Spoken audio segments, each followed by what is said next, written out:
एका आईने आपल्या गळ्यातलं मंगळसूत्र काढलं. ती रडत होती. ती आपल्या मुलाला म्हणत होती, तुझ्या पप्पांसोबत वाद आहे ना, हे बघ मी त्यांना सोडून देते, तुझ्यासोबत येते, आपण दोघं राहू, पण मला तू सोडून जाऊ नकोस. पण त्या आईला कदाचित माहिती नव्हतं की पुढच्या काही मिनिटात तिचं संपूर्ण आयुष्य बदलणार होतं. एका डोंगरावर उभा होता तिचा मुलगा. त्याला वाचवण्यासाठी आई वडील दोघेही तिथे होते. पोलीस होते, अग्निशमन दल होतं, सगळे त्याला वाचवण्याचा प्रयत्न करत होते. पण काही क्षणात त्या डोंगरावर घडणार होतं असं काही ज्याने संपूर्ण छत्रपती संभाजीनगरच नाही, पूर्ण महाराष्ट्र हादरणार होता.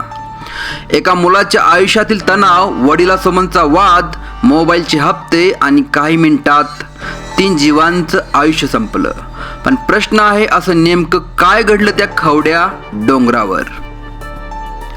छत्रपती संभाजीनगर, तिसगाव परिसर आणि इथल्या खवड्या डोंगर. आज हा डोंगर एका अशा घटनेचा साक्षीदार बनला ज्याची कल्पनाही कोणी केली नव्हती. या घटनेच्या केंद्रस्थानी होता कुणाल चांदगुडे. अंबड तालुक्यातील धनगर पिंपळवाडी येथील मूळचे रहिवासी असलेलं चांदगुडे कुटुंब गेल्या अनेक वर्षापासून शहरात राहत होतं. कुटुंबाची परिस्थिती बेताचीच होती.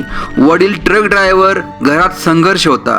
पण त्या संघर्षात एक स्वप्न होतं, कुणालचं स्वप्न डॉक्टर बनण्याचं. कुणाल हुशार होता. 10वीत त्याने तब्बल 92% गुण मिळवले होते.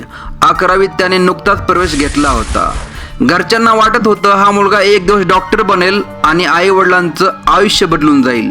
पण कधी कधी आयुष्याची सर्वात भयानक गोष्ट ही अशी असते, बाहेरून सर्व काही ठीक दिसत असतं, पण आतमध्ये एक माणूस तुटत असतो. आणि कुणालच्या आयुष्यात काहीतरी बिनसलं होतं. काही दिवसापूर्वी कुणाल आणि त्याच्या वडिलांमध्ये वाद सुरू होते. खर्चासाठी पैसे, मोबाईलचे थकलेले हप्ते, काही गैरसमज, काही अपेक्षा आणि काही राग आणि काही न बोललेले दुःख हळूहळू त्याच्या मनात साचत गेली.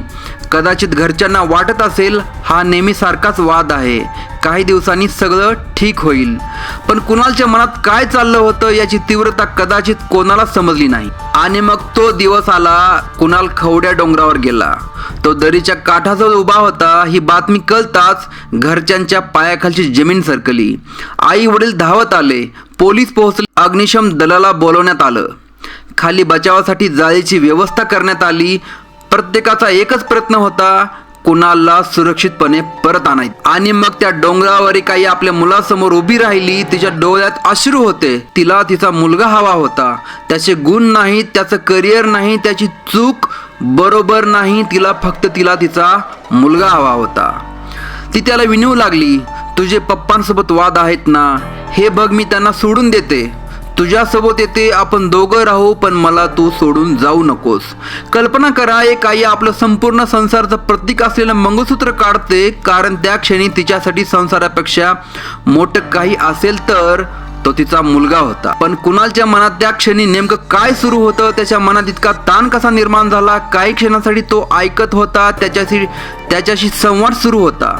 पोलीस त्याचं मन वळवण्याचा प्रयत्न करत होते. बचाव पथकही सज्ज होतं. असं वाटत होतं की कदाचित तो परत येईल. पण परिस्थिती अत्यंत नाजूक होती.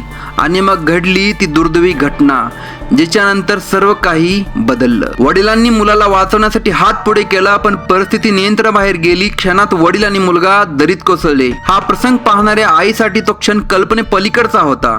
तिच्या डोळ्यांसमोर तिचा मुलगा आणि तिचा पती दोघेही निघून गेले होते. आणि या भीषण मानसिक धक्क्यानंतर आईचाही जीव गेला. एका कुटुंबासाठी हा फक्त अपघाताचा क्षण नव्हता, तो होता एक संपूर्ण जगाचा शेवट. सकाळ या कुटुंबाचं भविष्य वेगळं होतं. एक मुलगा ज्याने 92% गुण मिळवले होते, ज्याला डॉक्टर व्हायचं होतं. एक वडील जे आपल्या परीने कुटुंबासाठी संघर्ष करत होते. आणि एक आई जे शेवटच्या क्षणापर्यंत आपल्या मुलाला वाचवण्याचा प्रयत्न करत होते. पण दिवस संपेपर्यंत एक अख्खं कुटुंब संपलं. प्रश्न फक्त मोबाईलच्या हप्त्यांचा नाही, फक्त पैशांचा नाही, फक्त बाप लेकाच्या वादाचाही नाही. खरा प्रश्न आहे, आपल्या घरातला एखादा माणूस शांत झाला असेल तर तो खरंच ठीक आहे का? तो सतत रागात असेल, एकटा राहत असेल, वारंवार म्हणत असेल की माझ्या आयुष्याला काही अर्थ नाही, तर आपण ते शब्द फक्त रागात बोललेले शब्द म्हणून दुर्लक्षित तर करत नाही ना. कारण काही वेळा एखाद्या व्यक्तीला उपाय नको असतो, त्याला त्या क्षणी फक्त कोणीतरी शांतपणे ऐकणारं माणूस हवा असतं. एका क्षणाच्या निर्णयाने एका कुटुंबाचं संपूर्ण भविष्य बदललं. एक मुलगा गेला, त्याला वाचवण्यासाठी धावलेली आई वडीलही गेले. आणि मागे राहिला फक्त एक प्रश्न, जर त्या दिवशी त्या काही मिनिटात कुणालच्या मनात ताण कमी झाला असता तर कदाचित आज एका आईचं मंगळसूत्र तिच्या गळ्यात असतं, एका वडिलांचा मुलगा त्यांच्या समोर असता आणि 92% गुण मिळवणारा तो मुलगा कदाचित भविष्यात डॉक्टर सुद्धा झाला असता. पण काही निर्णयांना दुसरी संधी मिळत नाही. म्हणून तुमच्या घरात, तुमच्या मित्रांमध्ये किंवा तुमच्या ओळखीमध्ये कोणी सतत दुःखी, निराश, हताश दिसत असेल तर त्याला एकदा नक्की विचारा, तू खरंच ठीक आहेस ना? कारण काही वेळा हा साधा प्रश्न सुद्धा एखाद्याला पुन्हा जगण्याकडे वळवू शकतो. ही गोष्ट फक्त एका कुटुंबाची नाही, ही प्रत्येक घरासाठी एक इशारा आहे. तुमचं मत कमेंटमध्ये नक्की सांगा. पण त्याहून महत्त्वाचं, आज आपल्या जवळच्या माणसाशी 2 मिनिटं मनापासून बोला.